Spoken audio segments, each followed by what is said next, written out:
عليكم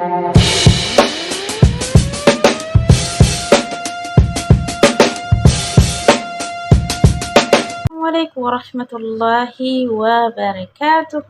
جرجرتو بليوان كان channel كديجا غرورا بيست جالت ترجمتون وبكزرات سنين جتا أرامو مجبوس دجاج كنجرا موجة فن في زرا كسعودي تيمو كبسة كنجرا سنة كنولا سمنة المراهي كنو مكتوبة سفر راقبة دجاجة سر فراغبا إسرة تكوتنا كيجرا كنو يكما وان كالما سدي تأوجد شادا سنبود زيتي ستناكا زيتي نوسة قدسو وليني مكاجة شادا تامن سامرتي تا أما دورانا نو إستوبيا تسوتي يروتانو زيتين سرت الناس انتكتكي شنكورتي تناكو قبل زم يتاني أكتيمتي أما كنوني هو إجرا ممكن تناكنا نمدفه لا لا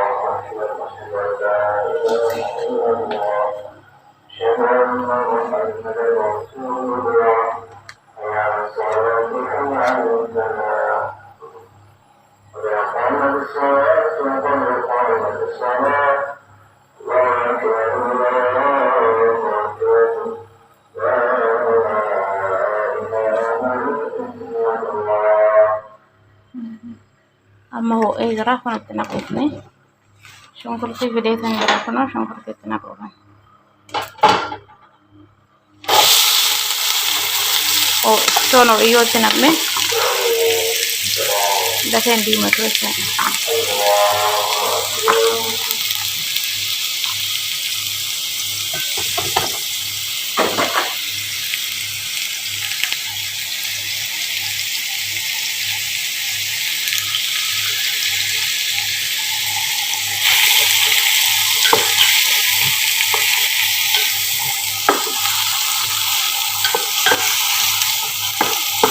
sama فتاة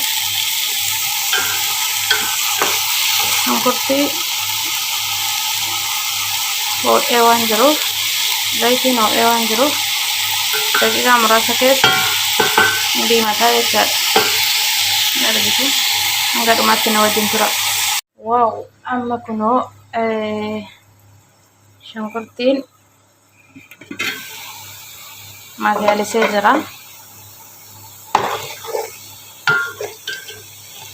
شنكرتين كيا bunni ta'ee jira osoo hin gubanne jechaadhaaf abidda jalaa qannasee shunkurtiin sila ergitan sun baay'ee ture amma kun argitan hin jirtu maddattee jechaadha silan qas jedhee diimesse kanaaf amma immoo nacci shunkurtii qullubbii adii fi zinjibila qaaraa xiqqoo ishee walitti daakeen jira maankaa lama jechaadha san kenadha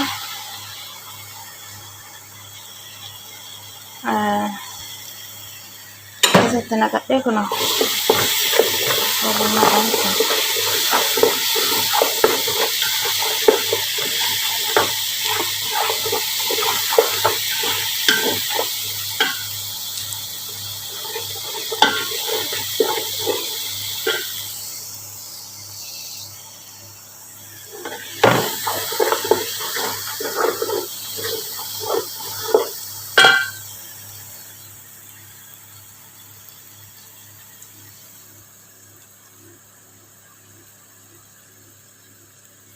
na gede banget sih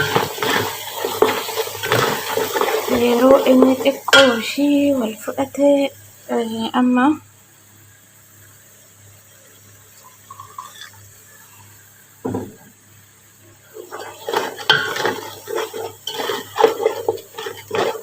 gede la kan sen jara tekkoshi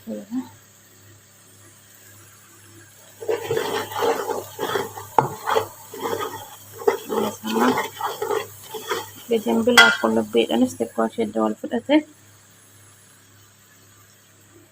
qimamii isin barsiisan jira kana dura qimamii majbuusidhaaf ta'u kan mashwiidhaa ta'u kan saaloonaadhaa ta'u viidiyoo koo jalqabarra dhaqaa ilaala ani yeroo nyaata hojjedhu qodaa hunda saaquu hin fedhu yeroo tokkicha jaa'iza godhadhee waan na barbaachisu dijaaja tokkoof hammam takka ga'uudhaan beeka.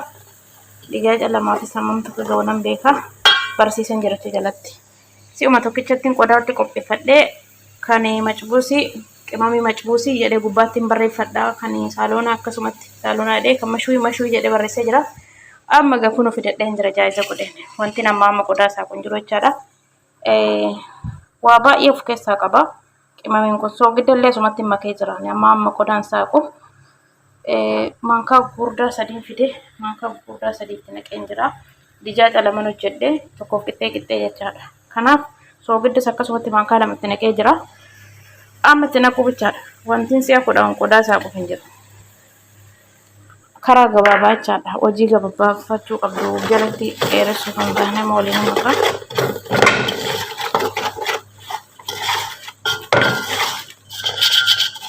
Dijaaja amma akkuma sanitti akkuma kaleessa yeroo foon qabsiisanitti argisiise sana dijaaja akkamitti akka dhiftan diimaata deebi'ee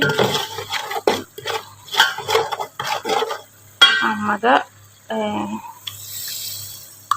xiqqooshii wanti qullubbii amma qodaa qullubbii amma bishaan xiqqoo ta'u godhee guddisu jechaadha. Ibidda jalaa qannastu shunkurtii fi qimamiin gubachuu hin qabu. Yoo gubate hin hadhaa. Ruuzii jalatti solba macbuusidha waan ta'eef ruuziitu ol yaa'eet qaamii hin qabu jechaadha. Kanaafi amma kuna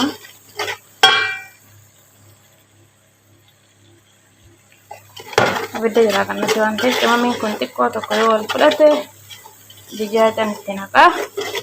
Dijaaja kana kudhalla.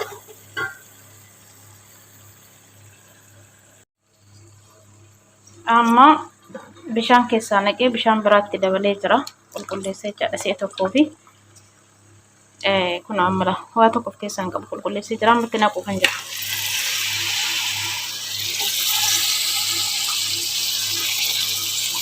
Akkasitti jechaadha. Waa tokko of keessaa hin qabu. Wanti isin nama murtaan uffattan hin jiru. Amma daakoo kana amma toon barbaade na harka otoon billaa biraan gahin harkaanuu muree nan baasa. Billiiti isaa tokko wanti tokko toon gurgulinee jechaadha. Kanaaf kanatti hojjettu baay'inaani keessattuu immoo qulqullina keessan eeggadha warri nyaata hojjettanu nyaata zim jettanii miti kan hojjettan waan hojjettan kan tokko qodaa fa'i keessattuu namni nyaata hojjetu qulqullina ofiifis ofii eeggachuu akkasuma meeshaalee eeguu qabdu bakka itti hojjettanus qototaaf jalan guurtanii isiniin wal jala kaasaa tokko akkuma hojjettanu tokko jala dhiqaa kaasaa hojjedhan bakka itti hojjettan qulqulluu taasifadhaa qulqulluu ta'a namni sinnaa nyaatu sufuma keessaniifis qoonqoon keessanis gammaddii bakka itti hojjettan amma wanti tokko akkasiin fuuldura hin tetteenye maruuzii miccee jaa'iza godheen jira amma daqiiqaa keessatti hin xumuran amma jechaadha. Wanti fotoota fuuldura naqxanii hojjettan jarris dhufanii yoo sin laalan wanti isin hojjettan sunis ittiin bareedu jechaadha. Kanaaf qulqullina keessan ofii keessaniifis qulqullina keessan eeggadhaa waan hojjettan sanas qulqulluu taasisaa karooratti baasaa hojjedhaa waan hojjettan cal'istaniitu bakka akkuma isinitti dhufe yookaan sodaa jiraatiin nan hojjedha jettaniif cinquu sun ta'an waan hojjettan tokko karooratti baaftan daqiiqaa tokko keessatti xumurtanii kaatu nama deemee kanatti waa meeqa hojjetaa jira. Kushiina karasiif illee hojjetaa jira gidduu deemee hojjetaa jira jechaadha bakka lamatti hojjetaa jira qopheessaa jira illee waan biraa hojjetamaa jira akkasi maaliif isin waan hojjettan tokko cinquu ta'uu hin taane waan hojjettan sanarratti xiyyeeffattanii hojjettu amma xiqqoo tokko wal fudhatan bishaan ho'ifadhee kunutti naqa kalaas wanti qodaa hunda saaqtanii si'a tokkicha deemtanii kanan fuutanii sana tokko distii saaqaa fiddanii itti nannaxxanu hin jiru. Tokkicha karoorfattanii fi taanan jaa'iza gootanii kun amma kunis asii qophaa'e walitti naqee biraa kutuu bichaadha namni ofin cinqitanuu jechaan. Kanaafi waan hojjettan karooratti baasaa heddumminaanii keessatti warri nyaata hojjettanu wanti karooraan hojjetame nama rakkisu hojiin keessan isin bareedaa jechaadha. Itti guddatee maaltu itti guddatee faaraatu itti guddatee qimamii itti guddatee soogidda itti guddatee kana jettanii tammana ilaala jarraba waan hojjetan tokko dhamee guyyaa tokko yoo inni jedhe tokko maalitti naqee naami'a yoo maalitti naqee irraa qannasa itti dabala jedha ilaalaa hojjedha waan hojjetan yeroo hojjetan jechaadha. Maganaani akka Itoophiyaatti na qulaallaa magana gaafa waxii Itoophiyaa hojjedhullee sinitti nargisiinan hojjetan waxii Itoophiyaa fittise akkasii sinin jedha. Agadhumatti na wajjin turtu hagan qopheessee bilcheessee akka zanaa godhee baasutti amma xiqqoo xiqqoo wal nyaachisutti mana qulaallootti sinitti nargisiisa. Sim jettanii fuutanii bishaan darbii ittiin godhina dijaadha hamsa ni godha. Wal nyaachisaa qimamii waliin ni mi'aa. Hojjetan irratti harka keessan nama bareeffattu jarri wanti barbaadan wanti hunduu xinaatiidhaan hojjetameef nuxuu ta'ee hojjetame hin fedhu. Kanaaf jabaadha. Yeroo nama akkatti waliin maku kan shunkurtii silaallee xiqqoo wayii dudduudaa taatee jirtu sunillee wal nyaataa jirti laa wanti tokko hin jiru. Wanti inni jedhani barasanyaa amma sila addaan saaqe sunillee kun amma la qimamii fudhataa jira jechaadha. Maal jettan afaan Oromootti waan jettan hin beeku harkaa badee jira. Sadar dijaaj namaaf hin nyaatamu inni ta'uu waliin nyaate malee akkasiin jira. Yaa salaam macabuusii har'a jamaa koo waliin nyaachatanii akkasitti waliin nyaachisee amma bishaan itti naqu takka ture ganaa qulaalla.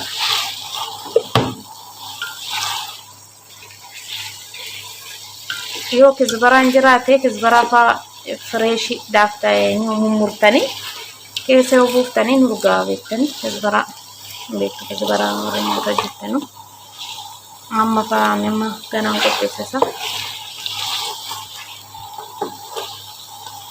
akkasiin jedha. Kanumaan dafee bishaan itti naqu silaa bishaan asiyyuu naa dafee jira itti tokkicha naquudha dura naqu. Wal nyaachisa akkasiin jedha. Akkatti qophaa'anii hojjetama macabuusii dijaaja fuudhanii dirgin itti godhuu osoo hin taane mana tokko fa'i dijaaja hin xabbasu dura xabbasanii hojjetu. Manni hundi tokko miti garuu mooyaan dubartii tokko miti meeqaadhaan akka sanaati. Amman duraan isas akkasittis hojjechuu nan danda'a. Dijaaja xabbasee itti deebisuus nan danda'a. Garuu mana kana akkatti fedhanii dhimmi akkattis immoo ala fayyadinaa deemnu sin hojjenna amma kun akkatti ramee amma kanatti yoo qulaallatanii wal fudhata waan ta'eef ni mi'aa jechaadha. Akkasii gaamma daqiiqaa muraasan booda ibidda jalaa qannasee naanni wal fudhatee bishaan itti naqa. Akkasitti na waliin tura. Waaw amma kunoo qimamiin koo amma wal fudhatee jira. Dijaaja itti naqu kan jira. Akkasumallee bishaan asitti ho'ifadheen jira. Maajii kan jedhamu beektu miti. Kan dijaajan isii tokkoon itti naqa. Amma qimamiidha wal fudhatee akkuma Itoophiyaatti hojjetama asitti Dubaayitti jechaadha. Akkuma Saa'udiinis kabsaa akkatti hojjeta. Manni hundi tokko miti garuu wallayya'uus ni danda'a. Akkasumallee loomii yaabas loomii goggogaa firee sadiin keessa buusanii ollaa jedhamu keessa jechaadha. Nadhiqee amma asitti dijaaja isinitti argisiisu waan dijaaja yeroo dhiqxan dijaaja baay'inaanii loomii akkasumallee kan soogidda daakuudhaanis dhiquu ni dandeessu. Fooliin akka baduuf jecha daakuu jara kana walitti naxxanii dhiqxanii dakaatanii loomii tokko yookaan gimmaasha kun akkatti isaan zafazaftanii ol keessu fooliin akka baduuf. Argaa jirtu miti waa tokko firaan qophamma qulqulluudha kun bareechee dhiqeetan jira qulqulleessee jechaadha. Keessattuu immoo lukkuu daakuu jechaadha. Foon eenyu sadar jedhamti isiin kuni Amaariffaan farasanyaa jedhama afaan Oromootiin hin beeku. Kunoodha isiin kuni jechaadha lamaan akkanatti fakkeenyaaf yoo akkatama fuutanii keessanii akkatama akka duudaa isaatti jira kuni jechaadha. Yoo amma kana ta'e qimamii hin fudhatu. Kun amma fakkeenyaaf harka waan ta'eef sadariidha. Qimamii hin fudhatu. Kanaaf maal gochuu qabdu? Saaqudha qabdu jechaadha. Kana billaadhaan akkanatti addaan saaqxanii akka qimamii fudhatutti addaan saaqxoo jechaadha. Laa kan argitanii miti? Akkatti addaan saaqxanii dhiqxu. Yoo walitti deebise amma fayyaa nu fakkaata. Kanaaf isin immoo addaan saaqxanii akkatti innaa dhiqxanii jettanii inni qamasi akkasumallee qimamii isin fudhata. Nyaachuudhaafis namatti tolaa jechaadha. Qimamii kana keessa gala waan ta'eef. Kana addaan saaqa hedduu nama kanallee waan iddoon argutti waan kan addaan hin saaqanu duudha dhumsaa hin jedhu. Addaan saaqati laannaa walitti deebistanis wanti badu hin jiru fayyaa nu fakkaata jechaadha. Dhiqaa akkatti jechaadha. Amma gaa itti naquufan jira. Na ilaaltu.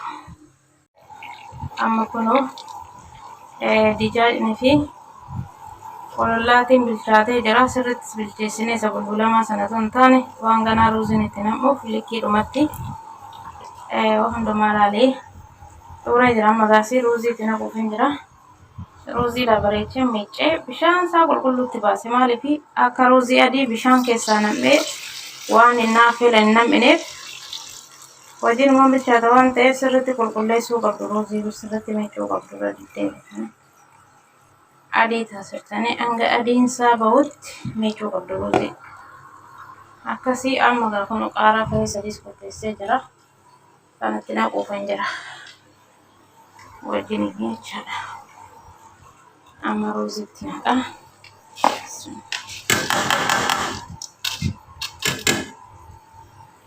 Amma kana ruuziitti naqee tokko jootee naqee. Kabsa Saudi kabsa jedhanii itti maxxansuudha. Yaa salaam asuma waliin borcuun hin jiru. Homaaf maxxatti jedhee bilchaata biti jalaa qannase. Bishaan ittiin guddiftan ilaalu bishaan xiqqoodha qaba kun amma argitanii. Kun mul'ata gubbaarra jira. Waan yoo bishaan itti guddiftanii hin bulbulamaanni marbuuqa ta'a jechaadha. Naan bilcheessee baasee sanitti argisiisa. Wow, amma kunoo maxxansiinis baay'ee jira. Ilaaltu haaluma qallaaliin kunoo qopheessee jira. Wow, maashaallah jedha. Amma kunoo qophaa'ee jira. Wanti tokko ruuziinis otoo hin caccabinii, dijaajnis otoo hin fataffatamini kunoo qopheesseen jira. Ruuziin tokkollee wanti caccabee hin jiru. Akkatti hojjettu zanaa gootanii bishaan ittiin guddistan muxaxxa gootanii bareechitanii jaalala gootuu Sauudiin kabsaa jedhee nyaata. Kana asitti immoo macuus jedhaniini kana fakkaatan sinin jedha. Waan nama hordofaa turtanuuf turtii gaarii. Haaluma kanaan immoo akka jajjabaannee itti fufnu komantii babbareedaa waan hanqatellee nuuf barreessaa nu jajjabeessaa isiniin jedha. Gaabaleewwan keenya qaqqaaliiwwan gaariiwwanii. Akkasii gaamisaan irraa kanatti fataa jettee lafti qorra waan ta'eef yeroo qorraa kana maxxansuun baay'ee mi'aa. Kanaaf akkasitti hojjennee jira. Nagaan naa turaan isiniin jedha. Assalaamu alaikum wa rahmatullahi wa barakaatuh.